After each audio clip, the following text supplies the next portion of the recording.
Okay, so now I want to talk about the match that lit the fuse to the Civil War, and that's the U.S. victory over Mexico in 1848, and the signing of the Treaty of Guadalupe Hidalgo, which marked the end of the war.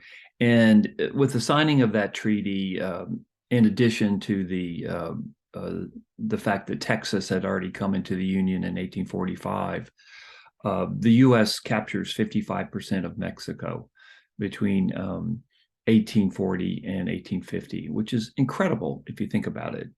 Mexico lost over half of its territory to the U.S. in a decade period.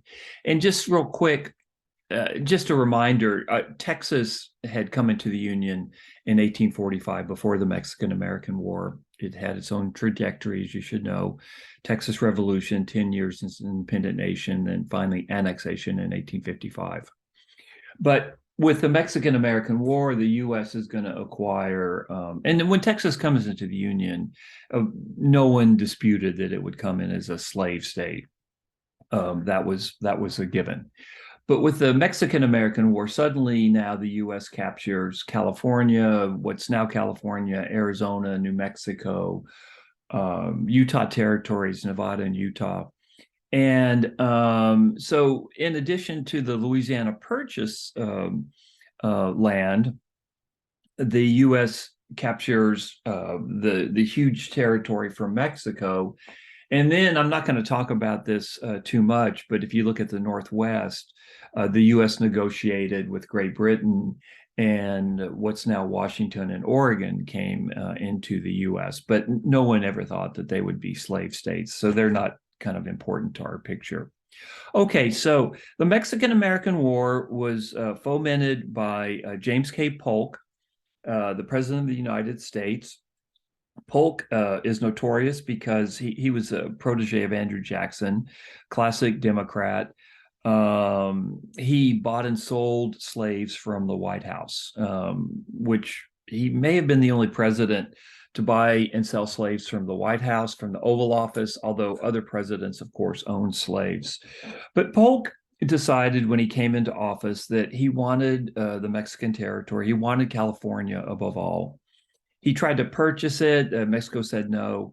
So Polk fomented a war. And long story short, in 1848, the U.S. defeated Mexico and signed a treaty with Mexico that brought in over 500,000 square miles of territory in the U.S. The U.S. threw a sop to Mexico, gave Mexico $15 million for this land that it had captured. But of course, what the U.S. Received in return because of the war was worth infinitely more than $15 million. So the Mexican-American War begins the real intensification in the U.S. about the question over the expansion of slavery into new territories. That had started with the Missouri Compromise in 1820, but now suddenly there's a whole new area of land that comes into the U.S., most particularly California. That was the big prize for slavery and anti-slavery proponents. California, Arizona, New Mexico, very, very few population besides indigenous groups such as the Apache. Same with Nevada and Utah. The big prize is California. So what happens is, even before the Mexican-American War is over, before the U.S.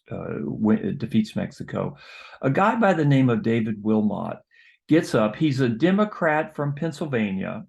So he's a Democrat, and he's worked for Southerners before. But he gets up in Congress and he says, look, I'm making a proposal which goes down in history as the Wilmot Proviso or Proviso.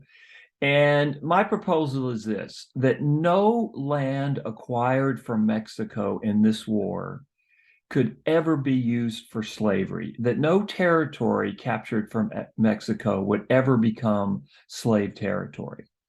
And so this is the Wilmot Proviso. Wilmot's the classic example of a Democrat who is anti-slavery. Again, he doesn't care about African Americans. He doesn't care about slaves that live in the states of the South where slavery already exists. So he's not trying to end slavery there. He just wants to make sure that slavery is contained and that this new territory is reserved for free labor, i.e., for white labor. So the Wilmot Proviso doesn't pass Congress, but it's the warning shot. The South just goes nuts when Wilmot makes this proposal. They're furious that he would even dare do this, because basically it's a slap in the face. It's an attack against slavery. And the South, as much as the North doesn't want slavery to expand, Southern slave interests want slavery to expand, because for one reason, cotton eats up soil. And Southerners believed that if slavery didn't expand territorially, it would die out. And so the Wilmot Proviso, although it didn't pass, is like I say, the first warning shot in the intensification of the expansion of slavery. And note, we're just 13 years from the Civil War here. So Ralph Waldo Emerson very, very famously said in 1848, Mexico will poison us. Mexico will poison us. And basically, he's being a prophet here, because the defeat of Mexico, or the U.S. victory in the Mexican-American War, on the surface, it looks like a huge American victory, very significant U.S. victory, and I guess it proved to be. But what it does is, by intensifying the question over the expansion of slavery, there's a direct line from the Mexican-American War to the Civil War. Because if you're looking at the map, and I posted the map of the U.S. in 1850, suddenly now there's a whole new chunk of territory, most particularly California, where there are going to be fights about whether or not slavery would expand. And that doesn't even include the areas of the Louisiana Purchase, such as the state of what is now Kansas, whether or not slavery would expand to that area as well. So the Mexican War intensifies the fights between North and South over the question of the expansion of slavery. And would the U.S. be a nation of free labor, of wage labor, or would it be a nation dominated by slave labor?